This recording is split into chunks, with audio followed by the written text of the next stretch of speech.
Kalau tidak bisa berbuat baik, potensi keburukan kita jangan sampai menimpa orang lain. Keburukan itu bisa kejahatan kriminal, bisa kejahatan pidana atau merugikan orang lain, atau kejahatan yang tidak sampai kriminal tapi mengganggu orang lain. Misalnya contoh gampang ini, saya sumpek-sumpeknya sendiri ingin jalan-jalan, main di teman yang di jam kerja. Ini kan sumpek-sumpeknya saya sendiri ingin hiburan, terus wisata atau dolan ke teman yang sebetulnya saat itu dia mungkin ngaji atau kerja atau harus memenuhi kewajiban cari nafkah. Gara-gara nemuin saya, akhirnya dia dikomplain sama majikannya, atau gara-gara nemuin saya, dia akhirnya tidak ngaji sama santrinya, atau gara-gara nemuin saya, dia terganggu aktivitasnya. Itu juga tidak boleh, karena berarti keburukan kita punya akibat pada orang lain.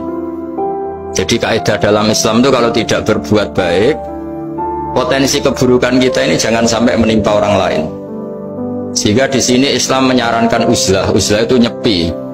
Jadi misalnya kita baru penat, baru bawaannya itu emosi, baru gak suka kumpul orang, itu ya sebaiknya jangan jalan-jalan. Karena di antara kebaikan Islam itu tabassum, senyum, atau talqatu wajhin, ceria. Tapi karena kita mungkin jatuh kredit, jatuh hutang, atau punya masalah keluarga, jika bawaan kita itu emosi. Nah, dalam seperti ini sebaiknya uzlah, menutup diri.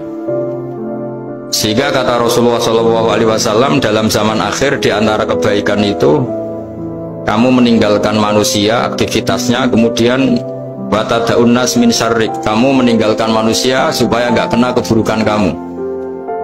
Jadi ada momen, ada saat di mana kita mungkin kalau ketemu orang itu bawaannya ingin sengak, ingin ngomong yang nggak enak, atau kita baru penat, itu sebaiknya uzlah saja, mengurung diri di kamar atau isolasi sendiri, karena bawaannya baru emosi. Nah, ini yang jarang dipraktekkan. Kalau sekarang malah banyak yang saat susah, malah bawaannya ingin namam, ingin menvonis orang lain atau ngadili orang lain. Padahal pesannya Nabi, kalau semua kebaikan aktif tidak bisa kamu lakukan itu, takuffu syarraka 'anin nas fa innaha shadaqatun minka 'ala nafsik. Sehingga keburukan kita, ya saya ulang lagi, keburukan kita yang ingin emosi, ingin apa, itu tidak punya akibat orang lain.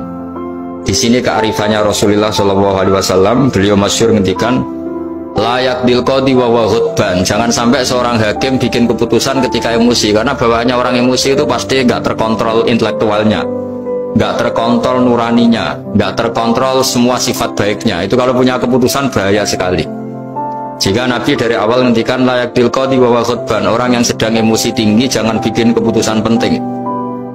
Kemudian oleh ulama diteruskan juga jangan bikin keputusan penting orang yang sangat lapar, atau yang sangat kenyang, atau yang sangat ngantuk, atau yang super sibuk. Jadi hal-hal yang potensi buruk dalam mengambil keputusan itu harus ditinggalkan. Sehingga misalnya bupati atau wakil bupati kalau sedang tidak nyaman dengan suasana apa, nggak boleh rapat kemudian memutuskan keputusan penting. Begitu juga kiai dan semuanya.